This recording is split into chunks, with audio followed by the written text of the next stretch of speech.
Getting ready to do one of the other wonderful duties. I'm going to be emptying the gray tank slash black tank. As many of you guys know, we have a composting toilet, so we don't actually have any sewage in the black tank. It's all just gray. So I'm going to empty it into the famously named Schwagen. I'll show you where we have it right now. Pretty exciting business. I think I'm just going to empty it and then take it up tomorrow morning and dump it. So one of the duties you got to do.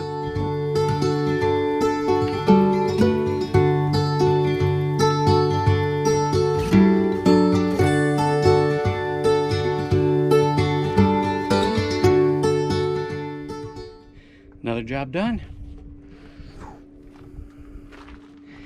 Got the Schwagen all filled up with one of the two tanks, and what was the old black tank, and I'll pull that up to the front tomorrow morning and dump that, and then probably come back and fill up the Schwagen again with the other gray tank. So pretty easy.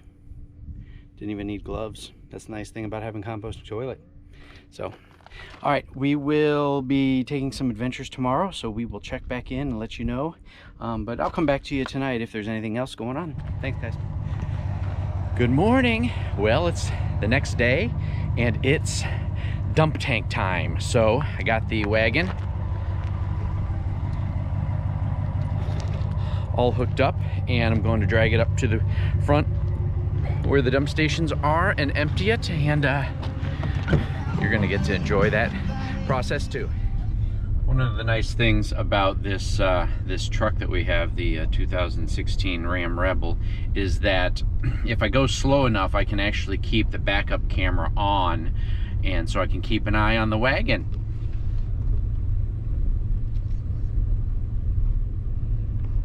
So yeah, looks like it's secure back there and just going real slow. I'm currently got it clocked at 5 miles an hour. So that I don't damage the wheels on the wagon. I don't know that it's really designed to be hauled over this kind of dirt and washboarded road, but that's what we got to work with. So I'll get you back with us once we get up there.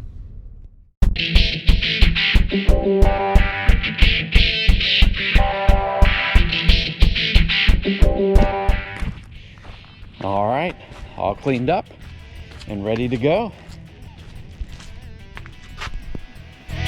Back in. Guess where we're at.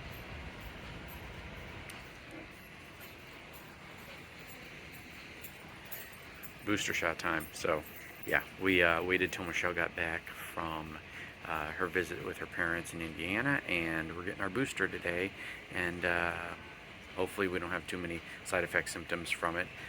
Last time when we got booster shot number 2, I was perfectly fine. Michelle was out of commission for about 36 hours with some serious fatigue and stuff, so fingers crossed. Hello, I'm coming at you from the party on Pomosa at the Escapees Happy Hour, and I'm actually on a trek with my friend Teresa. Hello. To find the restrooms, and then I'm going to show you the band. The live band that's playing is called the Status Quos, and they're getting ready to start a new song here. But they have 4 RVs here that you can walk through, which Teresa and I walked through them. And people are in line for free hot dogs and chips. That's what the line is for. And free drinks. They have free beer, free wine.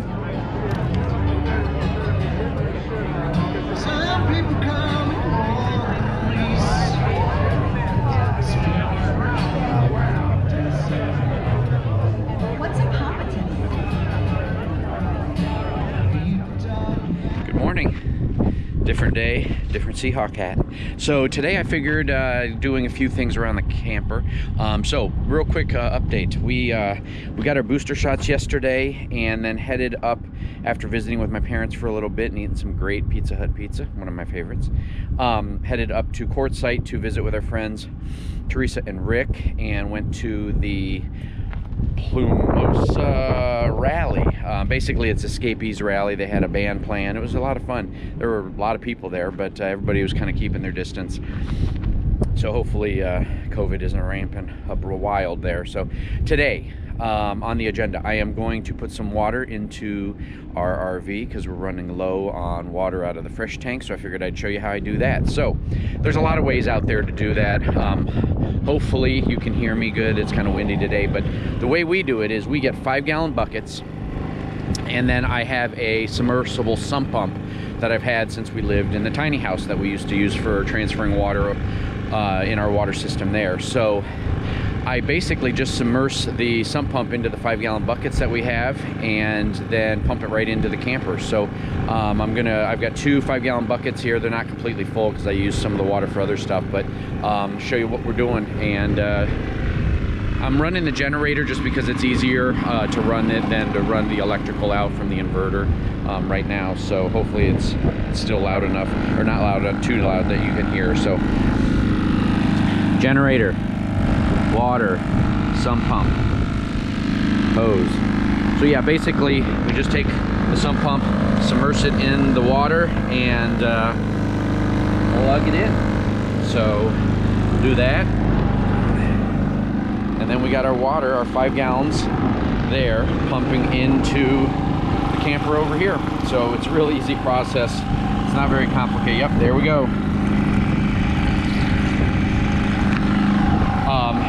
I don't know how much water it's going to take. I'm guessing probably about 20 gallons or so. So we'll have to go up to the front and get some more.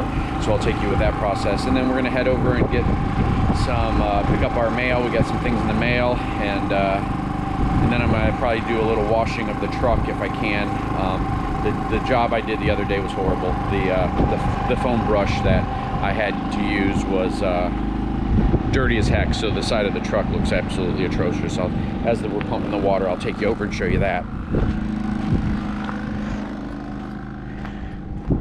Beautiful morning here in Arizona. But yeah, you can see, I don't know how well it'll show up on camera, but there's water streaks everywhere, so I gotta fix that. That's subpar. So if you have any questions about any of the other things that we do around the camper for maintenance and stuff, let us know in the comment below. Project number, whatever, number 3 or 4 today.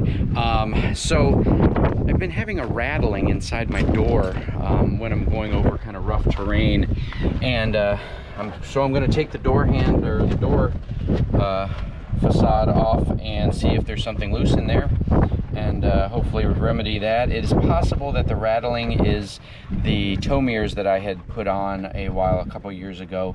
They're a little bit longer and bigger, and so when you're going over rough terrain, I'm wondering if the mirror part might be actually vibrating and making the noise. But I'm going to take off the door panel and see what I can find, and see if that fixes it.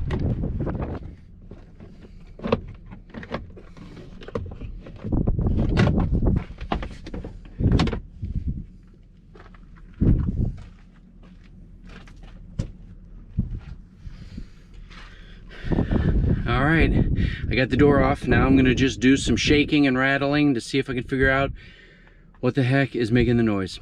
Fingers crossed. So I went over the door, and I really didn't find anything that would have been rattling. I taped down a few of the lines, the wire lines and looms that were a little bit loose. I don't know, that those might have been vibrating possibly, so we'll see. I guess I won't know until I drive out there on the bumpy road to see if I can figure it out. So you really need to be a jack of many trades. As you can see now, I'm in the back of the camper shell of our truck, and let me show you what's going on. This window here is been loose, and well, the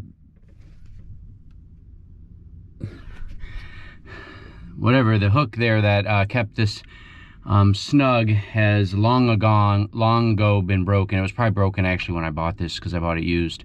So I think from driving on all the washboarded roads, the makeshift metal brackets that I had inserted have now cracked and broken. Let me show you.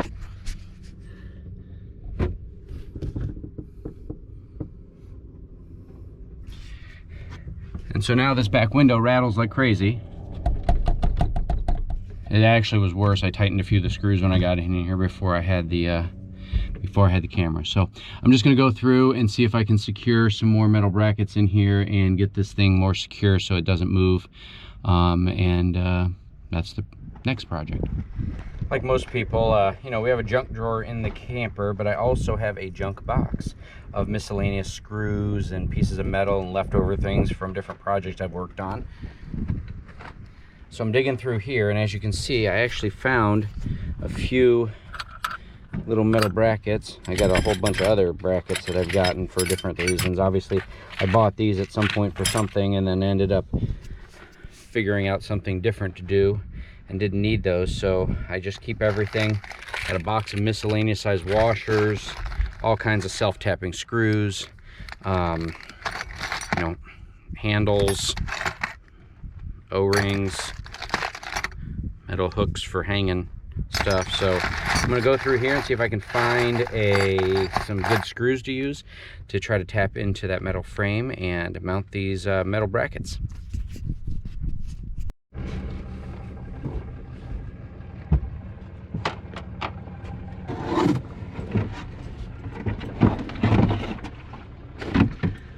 Found 6 self-tapping screws that are probably 3/4 of an inch long. I don't want them to be too long because I don't want them to go all the way through to the other side. I mean, there's enough clearance there with the truck, but and those 3 brackets. So I'm going to try this, see if this works. I've got 2 already. Well, actually, that one's missing a. Let me see if I can secure that one with this screw.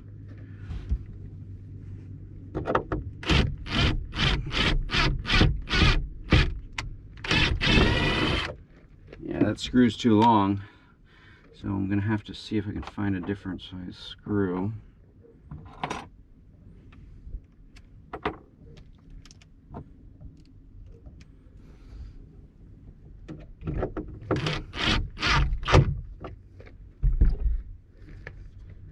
Oh, it's better already. That's just replacing the 1 screw. Another one over here in the center. That might help. Hopefully this will go through.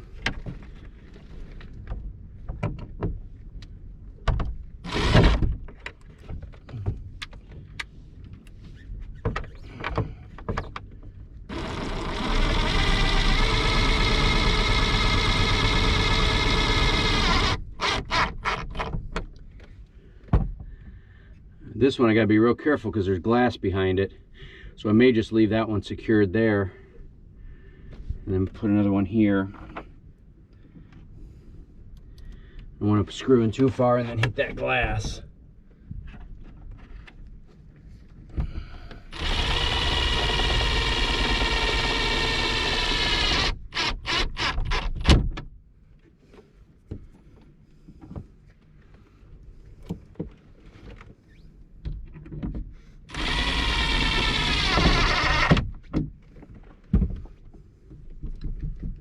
Oh yeah, that's a lot better already.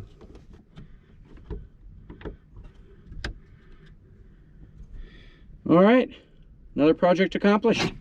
I didn't even have to JB weld it.